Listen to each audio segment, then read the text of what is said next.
Blue Collar Fitness. What is blue collar? Blue collar is a mindset and attitude, and it's work that you can be proud of. I'm Trevor Powers. I'm Connor Burton. And I'm Josh Sargent. Whether you go to the gym, Work at the gym, Own the gym. or if you're just a creeper pretending to do curls watching girls on the elliptical, this podcast is for you. even you.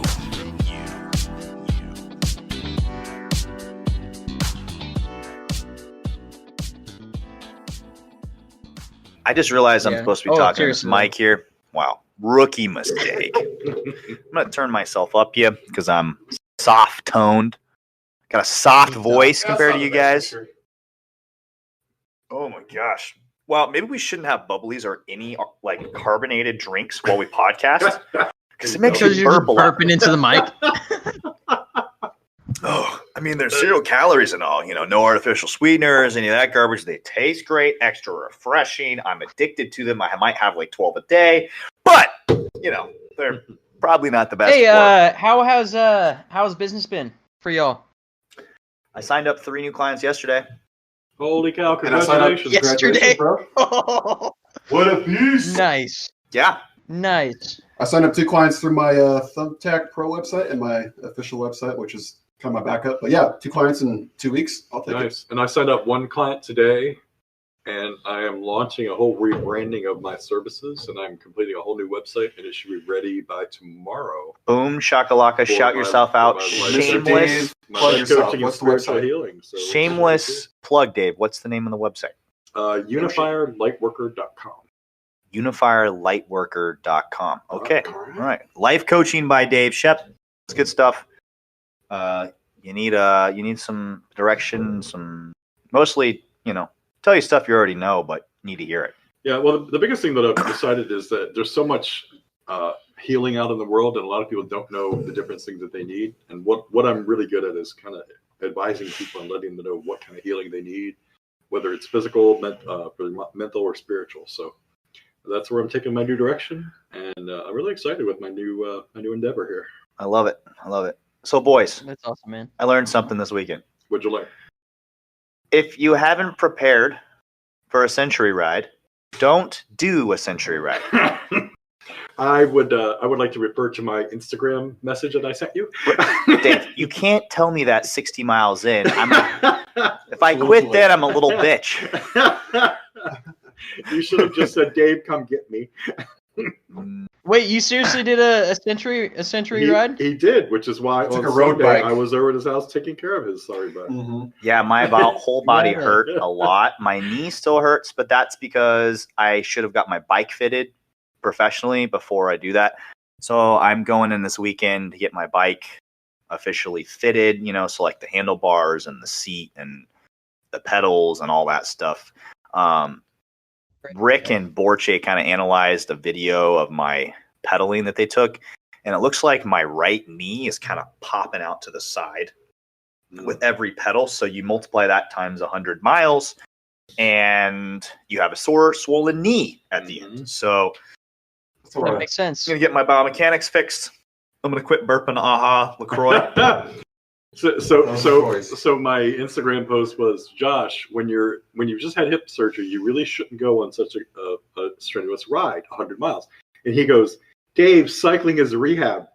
And then the next day he goes, Dave, I don't know why my hips hurt so much. It wasn't my hips, it was my knee. Okay. My knee. My hip actually feels great. Your hip feels great. It's the knee that hurts. Yeah, hip felt fantastic, luckily. I'm approved to basically do 2 modes of cardiovascular activity. That is swimming and cycling, and that's it. I also do, third one is the elliptical now. They added that in. Oh, cool. So I've been doing the elliptical for about an hour a day because I can't cycle because my knees and all messed up, and there's no pools. Right. So elliptical it is. Well, What's the news on your hip? Like, what did the MRI come back as? So Tuesday I go in to give it, have it analyzed by the surgeon. The physical therapist looked it over last week. She basically said there's a lot of wear and tear because of congenital malformations within both hips. The left one looks like it's in good shape, at least the part that they repaired in surgery. But the right one already has a lot of degeneration just since they took that MRI a year ago. and that was the one that Holy wasn't shit. worked on. So Well, that's basically, not good. I need to work out in ways that are less hard on my hips so that I can put off getting a hip replacement as long as possible. Basically, though, I lost the genetic lottery on hips, so there's nothing I can really do. I can do all the mobility and stretching and whatever, and even if I never worked out again, I didn't do cheerleading, I'd probably be looking at a hip replacement by 50. Right. Damn. So it is what it is. My mom's side, everybody has bad hips. Well, one thing I like about this is your attitude. You have like the most perfect attitude about this because you're just like, okay, we're going to deal with it. We're going to overcome it.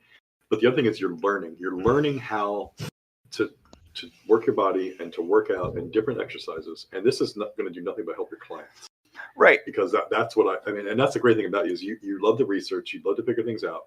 So when you have a client that comes and says, hey, I have a problem hip, or whatever you're working out, you're going to have all this knowledge. And for that's something that I'm really proud of you for. Just makes me a better trainer, So, I mean, I'm going to have to get a hip replacement within the next 20 years. That's okay. A lot of people have hip replacements. And in 20 years, it'll probably just be a pill. I mean, The surgery will be a lot more simpler. fingers crossed there's a CRISPR, and you go in there and they change your DNA. I want Asian hips, thank you very much. I don't want these white hips. I want some Asian hips, okay? Some I want to be able nice to mobile drop hips. down ATG ass to grass in the bottom of a snatch. Or just Asian squat, just chilling. Gosh, Just dude, sit around Asian squat. watching China's Olympic lifting team. Oh my god. Ridiculous. They smash Oh everybody. my god. Oh, those Oh, it's Bulgarians, they try beautiful. hard. Russians train harder than everybody else, but it doesn't matter. Asians win Olympic lifting. And the Asian squat is superior to Dude, like who else as a full-grown adult just like hangs out with their anus on the ground comfortably with the heels resting on the ground? Nobody does that, and that's just normal, And my Asian clients, I never have to do anything with their squat. I literally have to be like, hey, don't squat so low. You're tucking your butt under like you're taking a Throwing poop, it back, okay? yeah. That's The like little that's butt like wink. a little butt wink like they're taking a dump at the bottom. Like Yeah. just, everybody else, literally every other ethnicity population takes like probably 6 weeks to get their squat looking good if they're sedentary. If they're an athlete, obviously you're coming in and squat. But, sedentary person, sedentary Asian guy, overweight, never played sports, super unathletic. Is this how you do it? Yes, that is exactly how you do it. You're so darn lucky. Genetics reign supreme. Facts. So pick your When it comes parents to wisely. squatting, at least that there's a genetic Great superiority facts. there. Yep. Okay, so enough with the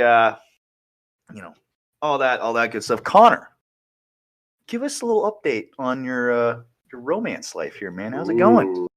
Well, I'm exploring the love languages, so I'm getting to know which ones, she prefers, and Okay. it's been good. It's been good. Without saying too much. Tonight we're doing number 3. All right. Okay, And, mark it off. It's been fun.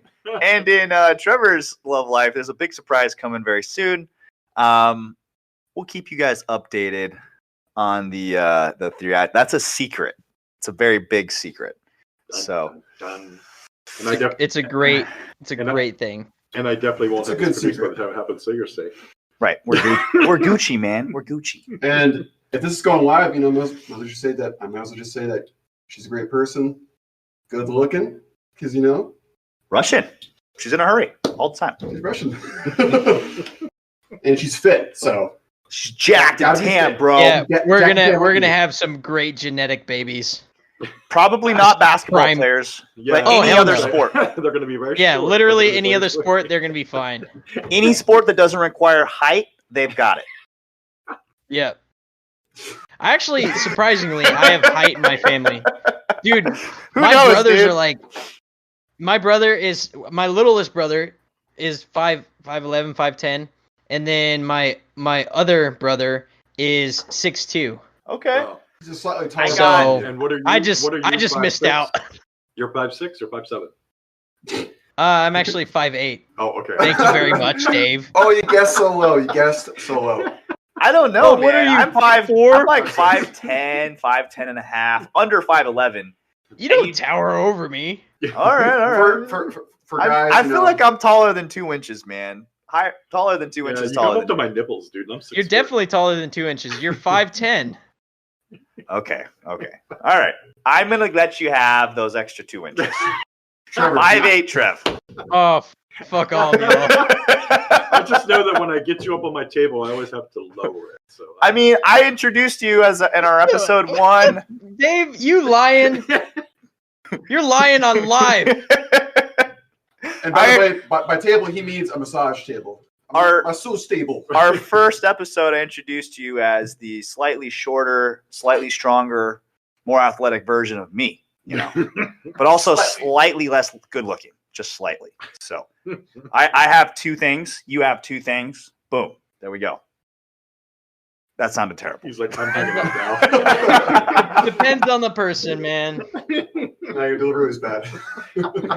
All right. So Man, this is where we start. Welcome to another episode of Blue Collar. I thought that's where we stopped. Okay, so All right, on that note, I'm out. Welcome to a new episode of Blue Collar Fitness.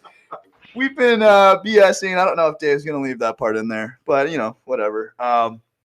So today, I wanted to bring up, I listened to a episode of Generation Iron today that came out. I don't like those guys and what they've done to some individuals, but they also put out some great content. And they did a really interesting interview today with Robbie Robinson. I've met Robbie a few times. He came across as kind of a dick to me.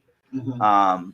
But this interview kind of like opened up some insights to me on maybe how he's not a dick. He's just very not a social person. Can you explain to our listeners who Robbie Robinson is? So Robbie Robinson, the Black Prince, is probably, he's the golden era of bodybuilding, right there with Arnold and Franco Columbu, and he's one of the greatest bodybuilders of all time. He owns the industry in terms of longevity. He's closing in on 80, still has an 8-pack, looks great. Fantastic. Oh, yeah. He's shredded. And the interview is actually about racism in bodybuilding. So I learned some things I had never heard before. So he's from down south, and so he grew up with, back in the 50s and the 60s. And you guys all know, I'm sure you guys have all, know how it was in the 50s and the 60s down south. For Black people, it was not great. Hey, it wasn't just down south though. I mean, if you look at the history of Oregon had a terrible past with Black people, and Right. it's not just the South. It was all over the country back then.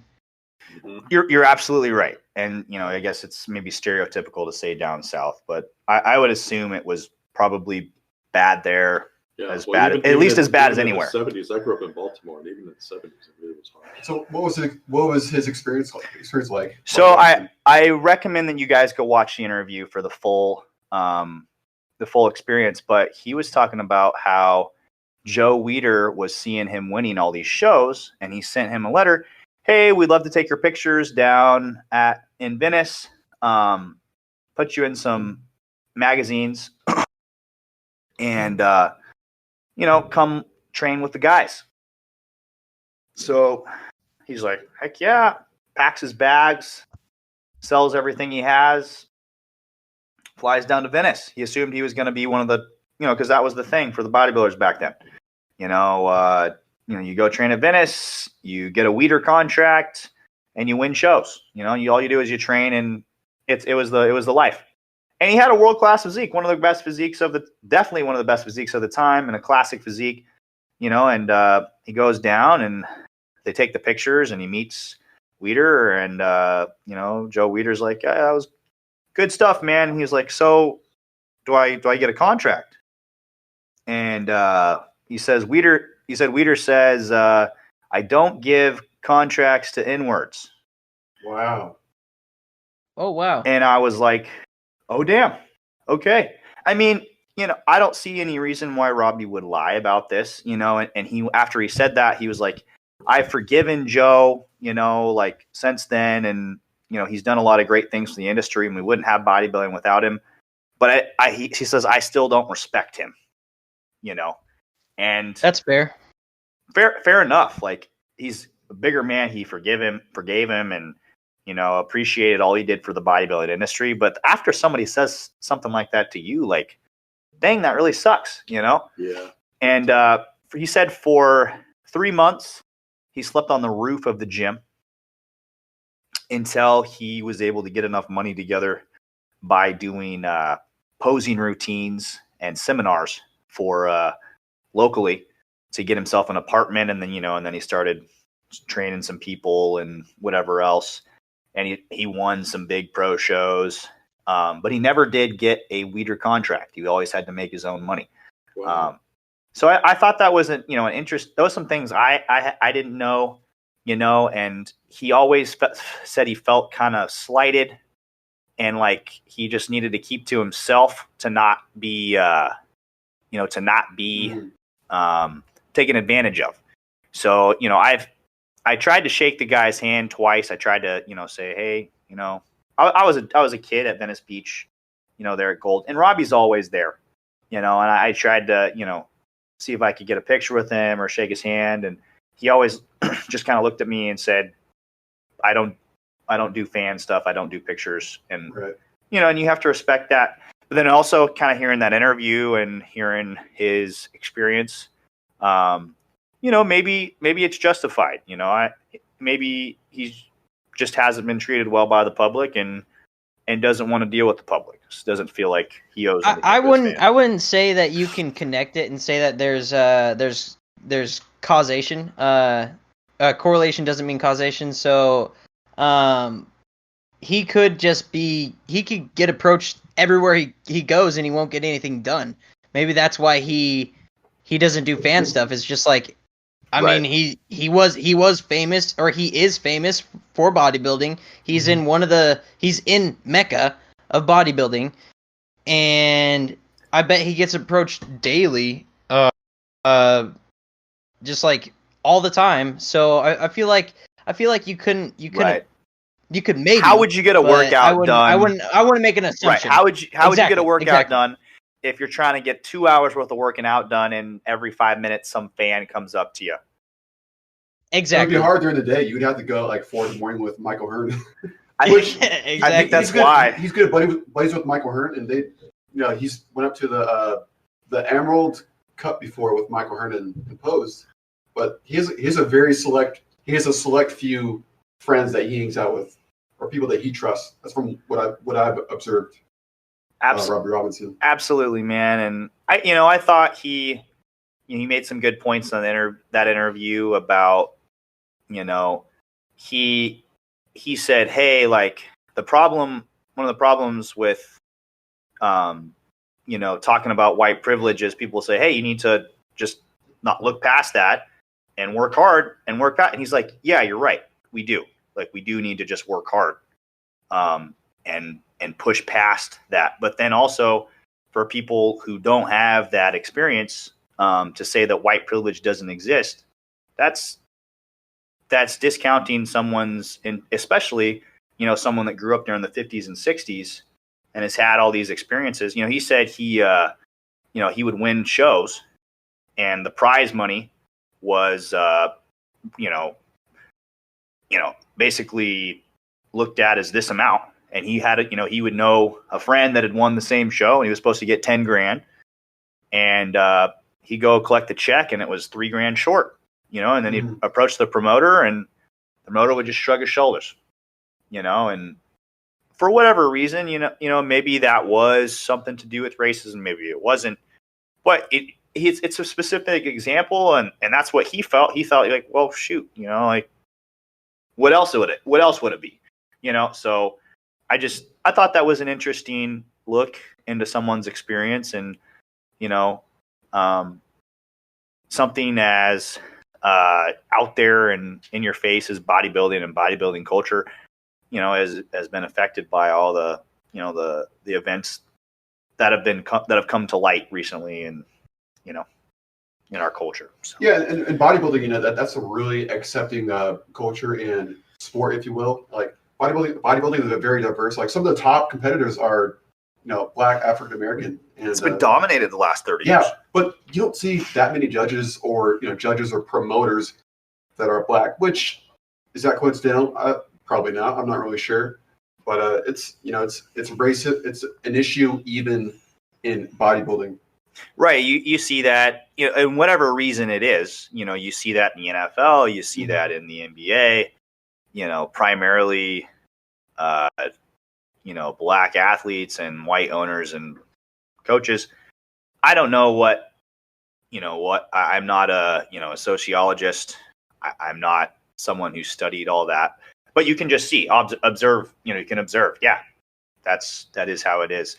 And I just have heard a lot of, my friends and people that I know completely discount that there is such a thing as white privilege, and I just wanted to say, at least this platform, hey, maybe you should think twice and, just look at somebody else's experience and take what they say at face value, because, like the old saying goes, you can't judge a guy until you walk a mile in his shoes, and getting, hearing someone's experience that's not like you, it could give you some insight and maybe some things that you hadn't thought about before. So yeah, it's all about perspective, but you can't just judge someone by their face, by the face of them. Like, for instance, like if I had a thick Southern accent and I went to Oregon and someone just sees this white dude that has a thick Southern accent, I mean, it may be assumed that I'm a racist.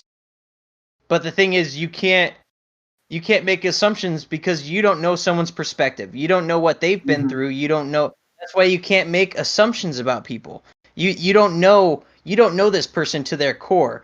And that's something that our like the general public is generalizing people. They see this person and then they automatically put them into a box. right. They're like, okay, you have a thick Southern accent and you're white, so you're probably conservative, you're probably most likely racist or whatever. Right. And your country is hell. You like country music. You drive big trucks. It's like and same could be said for Oregon. Like some Oregonian could come down to the South and then they're dressed in some plaid outfit and it's like, oh, you're some lumbersexual from Portland. Absolutely. And it's like, okay, like, Lumberjack. and then they just automatically put this person in a box. Right. And it's just like that. Everybody does that, and that's where I think that's where a lot of these issues arise. Right. Is assumptions and like saying just because you have a certain opinion, you're wrong. It's like, no, you have a certain opinion because you have a different perspective. You grew up in a different place. You you had a different life than I did. You lived a different life than I did. So I'm not going to judge you for that perspective that you have. Right. And I think that judgment is terrible. Overgeneralizing is terrible. Assumptions are terrible. Right. And it's just like you can never know a person until you talk to them, get to know them. You can't just look at it at the face. Putting people in boxes. I think back in maybe the early 2000s, there was a big movement of tolerance, right? And that was the general moral compass of the society. And I've seen a huge shift here. I see a lot of people on social media, if you're pro-Israel, unfollow me. I'm not your friend. Don't ever talk to me again. Or things like if you're pro-police officer, unfollow me.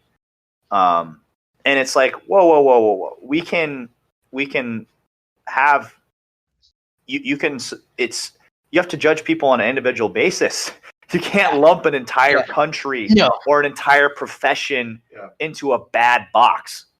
Nope. And that is 100%. Nobody can have a civil conversation about these topics anymore. No one can just talk. Everything gets into a heated argument about who's right, who's wrong.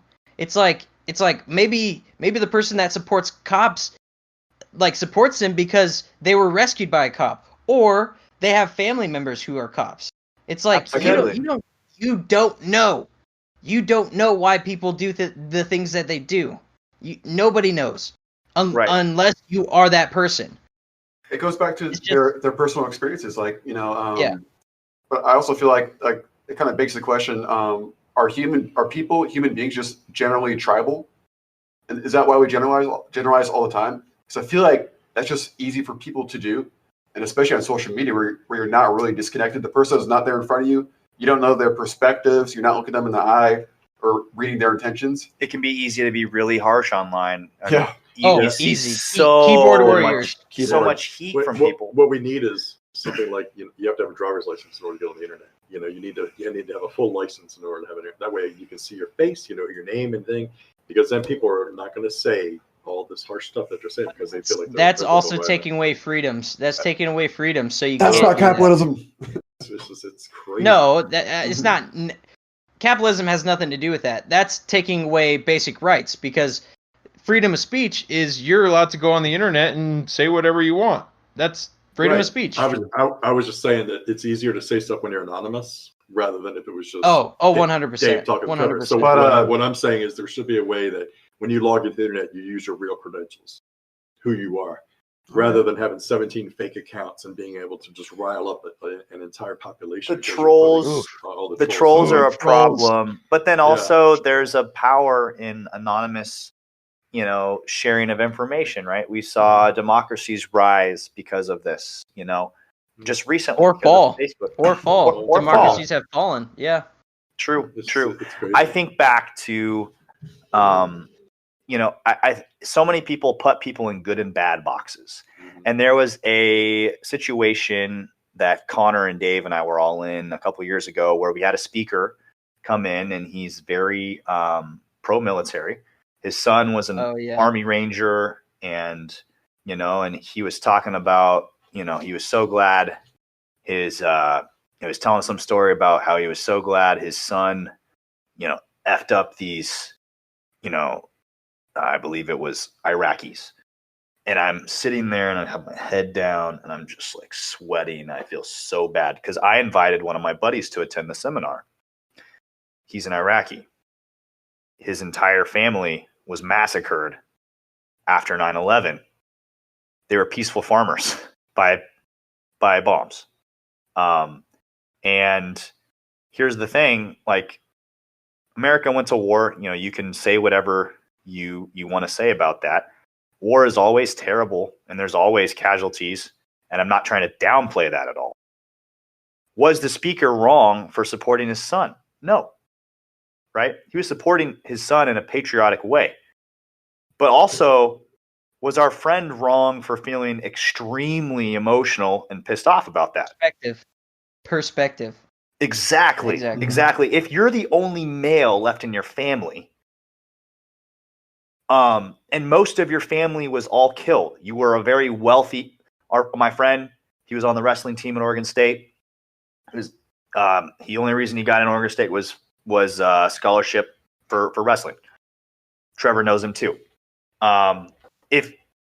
If your almost entire family and their wealth was obliterated and never recompensated, and you came to the U.S. as a refugee as a kid, dirt poor with nothing, how would you feel about someone saying that? You would feel extremely offended, right? But then also, if as for the speaker to be supporting his son, patriotically, perspective is everything. And so many different groups right now have a completely different perspective and they care about a specific view. And if you don't see that view through their lens, they write you off as a racist or as a narcissist or a whatever, and there's another thing. Personally, I am not a Trump supporter. But I'm not going to judge people who are. I have a lot of family who are Trump supporters. I'm sorry, I'm not going to vote for Trump. Sorry, Dad.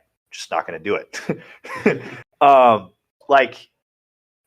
I'm not writing off an entire group of the population because they voted for Trump. Most of them have one or two very key issues that they think he more aligns with, that they voted for. And that's why they they stick with them. You know, a lot of times there's, you know, for conservative Christians, it's things like, you know, abortion and, you know, and stuff like that, right? Or whatever huge polarizing issue. But I think that right there, like you're saying, conservative Christians, it's not just the conservative Christians who support Trump. So that and I'm just making it specific. Yeah, So, but you're kind of generalizing a little bit. Go expand. So you're saying these conservative Christians support abortion or support him, like supporting. That's why they support him, is because he is against abortion. Words. I don't even Words are not know working. that. I don't know which way he's flip-flopped. Yes. So it's just like you can't. It's an individual thing with an individual's perspective, and you can't judge an entire group of people based on who they voted for president. You can't write them off as somebody you don't want to associate with. I agree with that but because, you can't I have generalize and say that. Go ahead. Yeah, well, I agree with that because I have a lot of friends who are extreme left, extreme right, moderates, and I blend very well with all of them because to me, I look at the person and their character, and I care about them. And because they have these beliefs, my thing is I'm proud of them that they have these beliefs. And I may agree or disagree with certain parts of them. Sometimes I disagree violently in my head, or sometimes I agree violently in my head. But what I don't sit there and make them feel bad that they have these beliefs or for whatever, just because I disagree with them. To me, it's like I love the person and I care about the person. And if they have these beliefs, it's all about supporting them and respecting them. I remember when I got married, I sent an email to my mentor of like 25 years. He was incredible. And he sent me a 2-page letter telling me how he violently disagrees with the fact that I'm gay and I'm getting married in a church.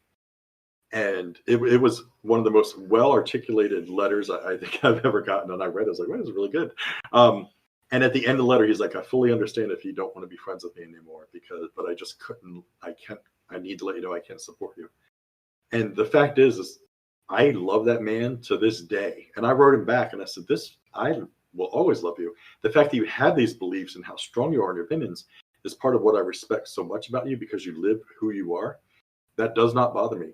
You don't support my marriage. That doesn't mean we cannot be friends anymore. So I just wish a lot more people had that kind of mentality that it's okay to disagree and it's okay to debate and you can still love and care for each other. I agree, Dave. The people that are the people that are saying like, oh, let's like if you don't support the same things I support, we can't be friends. That's one of the main reasons why I left social media is because right, everybody's throwing little fits. Everybody's acting like a during during this movement, I was like, oh that's that's what a toddler does. If I don't get my way, I'm gonna throw myself on the ground. I'm not gonna be friends with you. Yeah. I'm not gonna be friends with you. I'm not gonna be friends with you. I'm a third If you're not grade down girl. with this, Come to my birthday party. people have made so many camps over, just in 2020, which there's going to be a lot of memes about 2020 about how bad it was. But anyways, there's a lot of different camps, and people are just, it's unfortunate. And actions. My favorite meme, Connor, is July. So they're like, welcome to level 7 of Jumanji. Oh gosh, you were in a That was video great. game. You're in a board game. It's hilarious. Yeah, Jumanji 3. I love it, and I think that's a fantastic point there. I mean, you have to have a certain level of, what's the right word I'm looking for? I guess you have to have perspective in yourself to be able to have a conversation with somebody that you disagree with. That's your friend, that you can still have a civil conversation with them and talk about things you disagree with. I mean, some passion. As close as the four of us are, I mean, the close of us have compared ourselves to family because of how close we are. Yet the four of us disagree about a lot of different things. Mm-hmm. However, I would walk into hell with any one of you. Yeah. I would take a bullet for any one of you. Exactly. And I love you because of your beliefs, and I love you because of the men that you are. And that's what makes us close. And man, if others just felt that way, it would be such they could communicate so much better.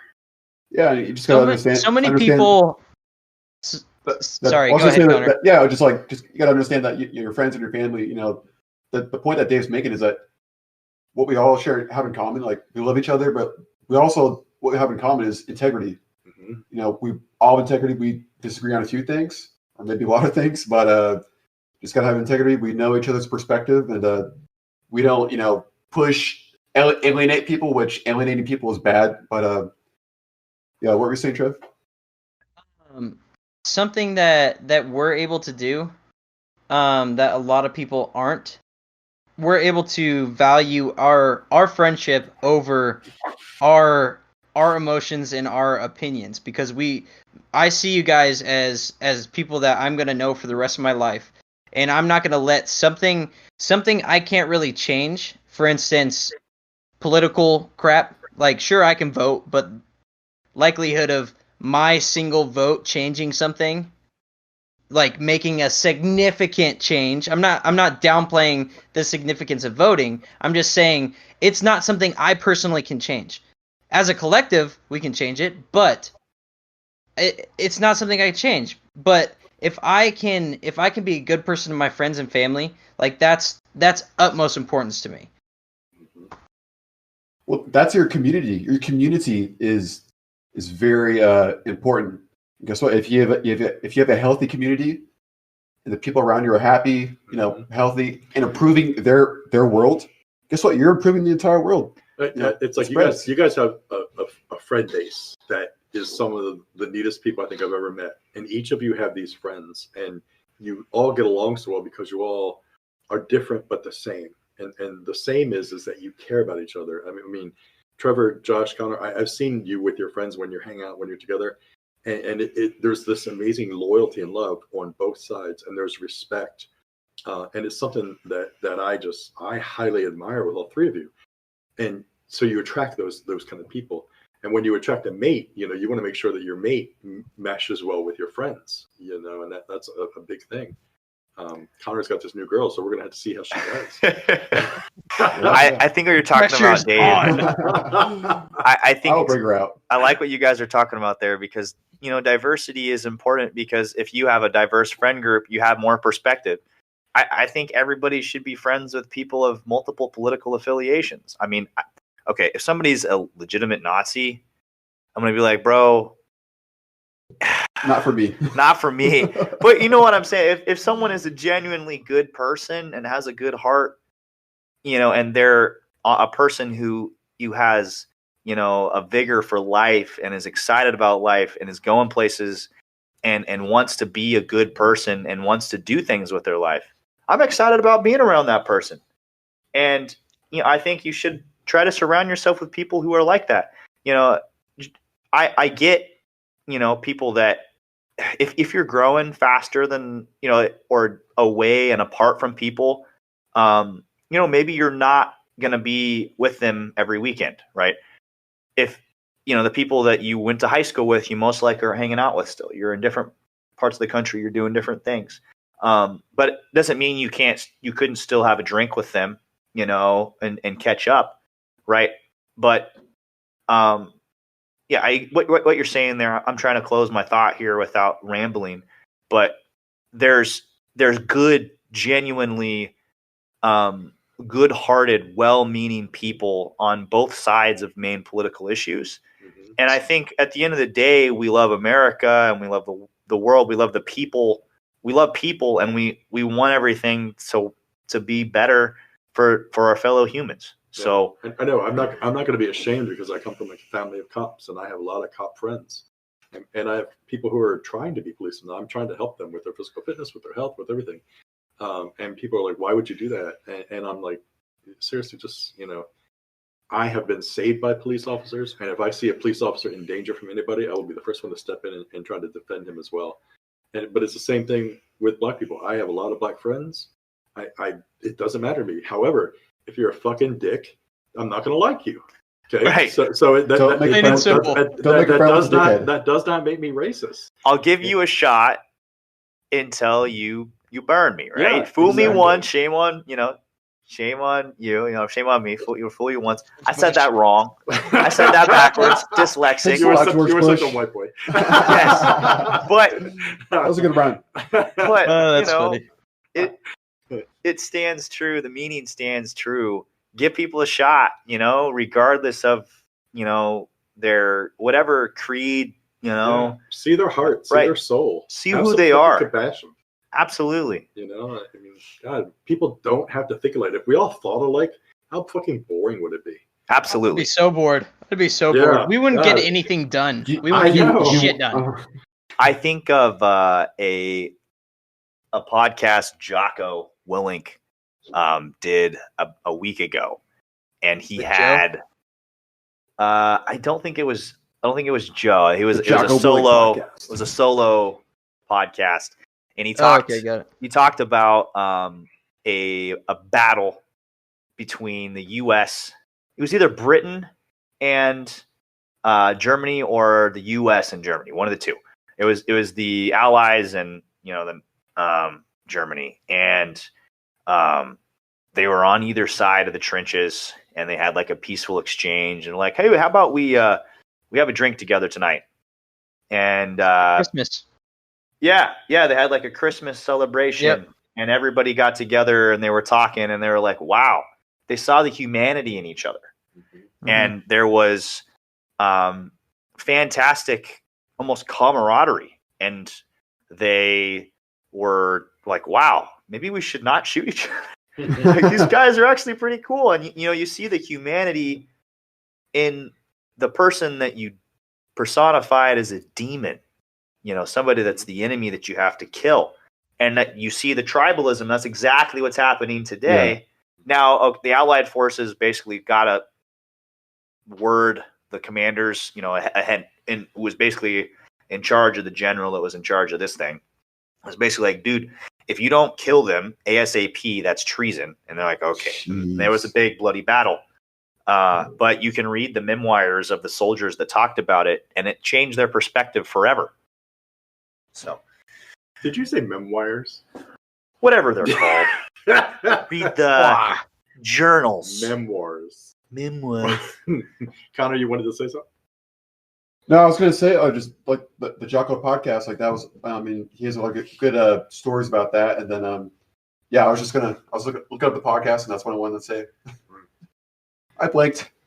Well, I thought we hadn't done a podcast on really all these current events, and I was hoping maybe if we just changed one person's perspective through this podcast, it would be worth it. Give other people a shot. Don't write off everyone. Try to have conversations. Yeah, well, I mean, literally, like the four of us. I mean, I'm a 50-year-old gay veteran. You're what, 27. 27, and you come from a very conservative religious background. Connor, you are 22. 20. I'm feeling 22. You're feeling 22. But I'm You look a little 27. older. I come from a very you're 27. You're kind of part like Native. somewhat religious, Catholic, but yeah, I'm Native American, Native Seneca American. Cayuga of the Iroquois League, and Yeah. that was unique. But hey, man, I mean, it's different. And Trevor, you're what? 26. 26. And Trevor is. I mean, what would you say? You're what? Conservative. I grew up conservative. Christian. Okay, Yep. so the four of us, very, very different. Yet we see each other's soul. We see the good deeds that each of us do, and we see how much that we have dedicated our lives to try and help people. But also, we're just generally nice people, and we agree to disagree. And there have been times where we've talked to each other, we've asked each other for advice, and I think Josh says it the best. One thing that he wrote me several months ago, I think, was just when you live your life with integrity, you really can't do anything wrong. Something I'm paraphrasing, but it was something along those lines. And that's what it is. When you have that integrity and you just see each other. So we are four very diverse people who care, and we have different outlooks on life. If we can get along and we can be this close, there's no reason that you can't look at the people closest to you right now that you're thinking of and think that, yeah, we may not see eye to eye on this topic. However, we love and care for each other. So why can't we do this? That's a very good point. See Absolutely. the humanity in people, your friends, Yeah. and as personal trainers and life coach, clients. And you could tie this over to personal training. I mean, I have some clients coming in just raging about things and saying things that I could never agree with, in terms of just real true hatred for both sides. And I wish I could just be like, could you please just leave that at the door, but all they do is talk about, their one little point and their one little issue, and they see the whole world through that little tiny lens, and they hate everyone else that doesn't have that viewpoint. And you have to kind of be a like a pressure release valve. a pressure release valve, right? You have to, all right, Cindy, let's do this next set, and then, you see their rage come out in the set, and then they leave with a smile on their face. And whether or not, some of the people, their views that have come out makes me respect them a little less, for things that they've Cindy's said. a real bitch. And they have basically very small view of the world, and they only see the world through their little tiny lens. And they it's can't. still a perspective, though. It's still a Right. perspective. Maybe they see it that way because of a certain thing that happened in their life, and it's just like, you don't know. So Right. Absolutely. still And you have to perspective. you're not going to write them off. You're not going to fire them as a client or tell them off, in the middle of your business. You just, kind of deflect their energy and lead them through the workout, and they leave with a smile on their face. Take it with a grain of salt. Take it with a grain of salt. It's just an opinion from someone. And honestly, the opinions that matter to you are your own opinions and the people that you look up to. So it's just like, unless you really, really look up to this person and then they just destroy your view of them with a certain opinion, but it's just like they still have all those other points that you look up to. So I don't know, man. We could go on for hours about this. Yeah. I feel.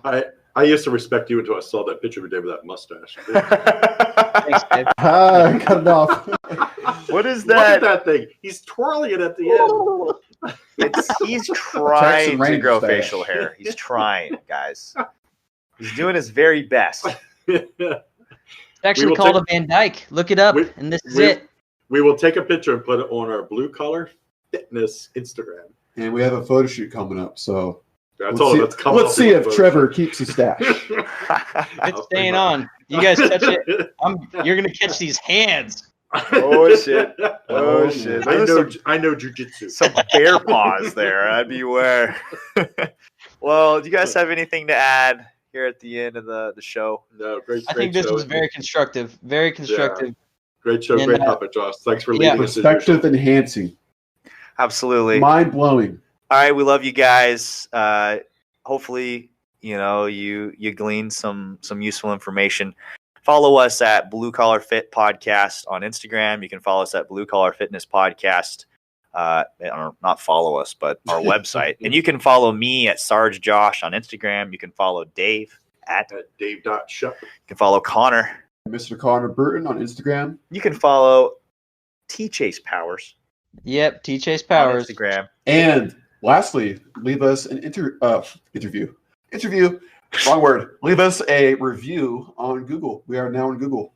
Nice, yes. Yes, sir. Or also iTunes. And I think we're coming soon to YouTube and Google Podcasts. Whoop, whoop. Give about us some Spotify? time on that. We're already on Spotify. We're on Spotify Okay. and Yeah. Apple. Yeah. There's another one you We're want on to Spotify. Leave us a review wherever you're Stitcher. listening. Stitcher. Stitcher, that's it. Yeah, so Stitcher, We're trying to go Stitcher. we're going to be on Stitcher. I have a lot of clients who have Androids, and they're like, dude, it's really a hassle with all the ads on Spotify. Ah. And they can't get the iTunes or Right. Apple Podcast to work well. So they're like, well, can you get on YouTube or Stitcher. Google Podcast or Stitcher? Because Okay. that'd be for our I'm Androids. working on it. Like I said, Let's do it. I'm learning this shit as we go. So give me time and I'll have it all set up. We love you, Dave. Thank you. Woo. Thanks, Dave. Love y'all. Everybody, Bye. we're out. Later.